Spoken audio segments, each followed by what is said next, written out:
Nick Royer here, and I want to talk to you a little bit about cryptocurrency, gold, silver, bonds, all these alternatives that you're seeing out there, that a lot of them spend a lot of money publicizing themselves to try and convince you that they are a good idea, especially during a market downturn.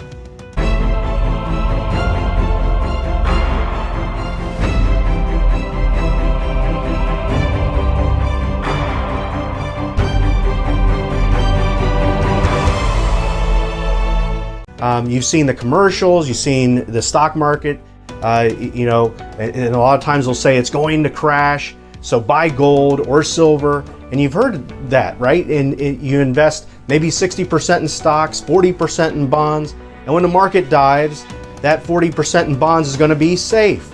That's been the mantra since I think like maybe the 80s from the brokers on Wall Street and those 401k companies. And I know I've talked a lot about these things before, but I think it's worth mentioning that crypto right now has been on the decline, and many thought that the recent market decline that they should stick everything in gold. So we had the crypto thing, we had the gold thing, you should put everything in gold, and gold always goes up when the market goes down, right? Except this time. So gold's been down double digits from March to May. And so let's just get into a little bit here first about crypto. I want to talk about that one first. The easiest way I think of cryptocurrency is it's an asset like everything else. You buy it, and if somebody else wants it, you sell it to them. If more people want it, then the price goes up. If less people want it, the price goes down. It's kind of simple. But I don't really think of it as currency yet. Currency to me is a representation of your wealth. That's something that's issued by governments. And I think a better way to really look at it is it's an asset. Now, as an asset, it's a little questionable when you compare it to other assets. So for example, if you owned a stock, a company stock, let's use Cincinnati, Procter & Gamble. I was born in Cincinnati. I went to school there, and everyone knows Procter & Gamble, P&G. So if you own a piece of Procter & Gamble, you get dividends. You actually own a part of the company.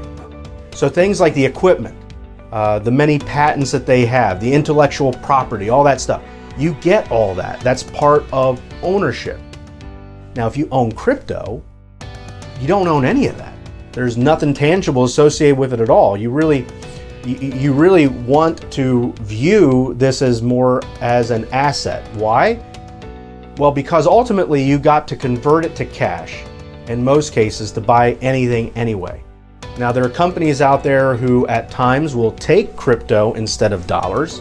This is going to be interesting to see how that plays out long term, especially if the IRS feels that their transactions are going to, that they can't track these transactions.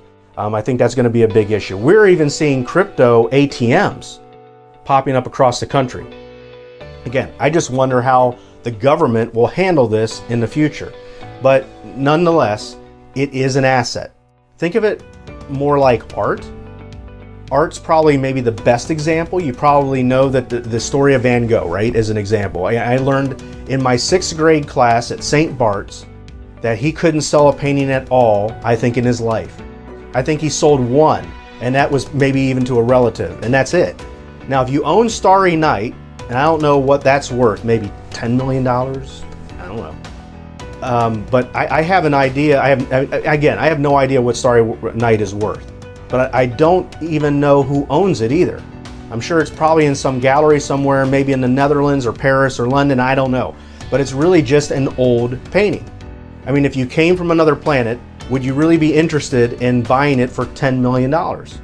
No, probably not. So it's worth that which, because people want it more. It's worth it because it's one of a kind. Two people agree that it's worth something. The person who owns Starry Night thinks it's worth something, and the person who wants to own it thinks it's worth something, but that could change tomorrow. Think about it, if we suddenly discovered that Starry Night was, I don't know, maybe a forgery or whatever, that value could go down considerably. And like a painting that could get destroyed, your Bitcoin file could get lost, or a specific crypto coin could be deemed worthless. So I want you to think of it more like an asset Now, as an asset, it's incredibly volatile, incredibly. So when you are comparing it to other investments, you have to ask yourself a really important question. Can I get the same return with less volatility? The problem with Bitcoin is it's only been around since 2009, so it's rather new.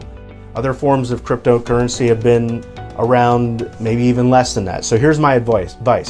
If you really want to own this, treat it like a risk plus account, a risk plus strategy, or a risk plus asset. Don't put a lot of your money in it. Only put in what you can afford to lose. I do think the technology behind crypto is changing our world and will change our world and how we do things well into the future. But what it looks like in the future will probably not be anything like what it looks like now.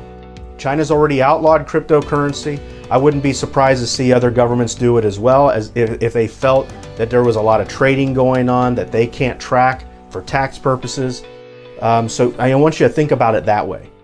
Now let's talk about other alternatives. Gold, silver, bonds. They get as much publicity as crypto as well. And right now they've done a little bit better than the general stock market. Why? Well, because the economy hasn't been looking that good. And when the economy stinks, gold and silver rises. It's a contrarian type of thing, if you know what that means. The problem is it's not acting as such a good option like it did in the past. It's outperforming maybe a little bit, but it's down. I mean, since March to the end of May, or in May, maybe not as, it's not gone as down as much as the market, but still down around double digits in that point in time. When I look at the long-term results of gold or silver over time, over the long run, it's not really been that great at all. There are no dividends that get paid. There's no intellectual property. You could own a percentage of it if you want to, but commercials for years have really been running, saying that the world as we know it's going to fall apart and the dollar is going to be absolutely worthless, so we can then use our gold coins to buy things at the store. But and I thought about this the other day, if we only had gold coins to trade, how could we buy things on Amazon and have it shipped to our doors by this afternoon? Now, I can't predict the future, but logically, it's probably not going to happen that way. And if it does, it probably won't happen within my lifetime like that. Now, a war where we lose on US shores, that could change things. Is that likely to happen? No. Not only are we so much more advanced technologically than the rest of the world, and just look at the trouble Russia is having trying to defeat Ukraine. So, we've talked about these alternatives. People are trying to use the stock market, during a decline. They're trying to use crypto, they're trying to use silver, they're trying to use gold. They're trying to use something that's going to work when the market's declining. The problem is all these things are under stress to different degrees. But what about bonds? The bonds that you've had that you've been told are safe for years and years and years. I can't tell you how many people come in our office and they show me their investment, that pie chart thing. And I'll see maybe 50%, or 60% there, in stock, and the other side of that pie chart, we'll say that is the bonds. So, on one side, again, you've probably seen this pie chart, looks like this. On one side it says stocks and equities. And like I said, I'll probably see maybe 50 to 60% there. And on the other side of that pie chart, you can go grab your statement right now and look, and you'll probably see it. It will say bonds or fixed income with the other 40 or 50%. They'll be on that side of that pie chart. And then I'll hear this, Nick, I have my money in bonds. That 40 or 50%, that's safe. That's what my broker said. That's what my other advisor said. Well, let's really look at that chart. This is a chart that shows returns of stocks and bonds from November 2021 to the end of April 2022. The NASDAQ's down. The Russell 2000's down. That's 2000. So again, this is going from November to the end of April. I'm going to switch the chart here. You're going to see it goes until more currently. Now again, the NASDAQ down 20% just in April, but it's down more so. Russell 2000, that's 2,000 companies in that index, down in that point in time too. The S&P 500 down double digits. But how about those safe bonds? Well, those are down too. Wait, whoa, hold on. That must be a misprint. It's not. The well-known 20-year Treasury bond index is now down over 20% plus. In the same period when the market was down 20%, it was also down around 20%. So we need to be looking for alternatives on the alternatives. The whole idea about building your portfolio is to try and build it in the most consistent manner that you can. You can't do it in a linear fashion. The markets don't go up in a straight line, but we can minimize some of the volatility. We can use some true diversification and blend strategies across the entire stock market world, the banking world, the insurance world to help create a smoother ride. Ultimately, that's what most retirees want. They want to preserve their money, get some income from it, grow it in the long run. So give that some thought. Don't forget, if you have any questions, you can send those to us. Don't forget, click the subscribe button. You can join us on Facebook, Instagram, check out our podcast, or you can just go to onthemoneyshow.com. That's onthemoneyshow.com. But really realize that right now, with all this market volatility, and it likely will continue maybe for a little bit longer, just because when interest rates go up, that's not a really good thing for the market.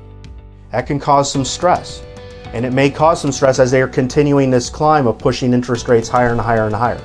So it's going to mean building a house that can weather those storms. You might have some money that is volatile, but if you have a stable amount of money too that's not volatile, that can help you weather the storm and keep you on track long term and be better off overall in the big picture. So again, we're going to be back with you again next week for another video.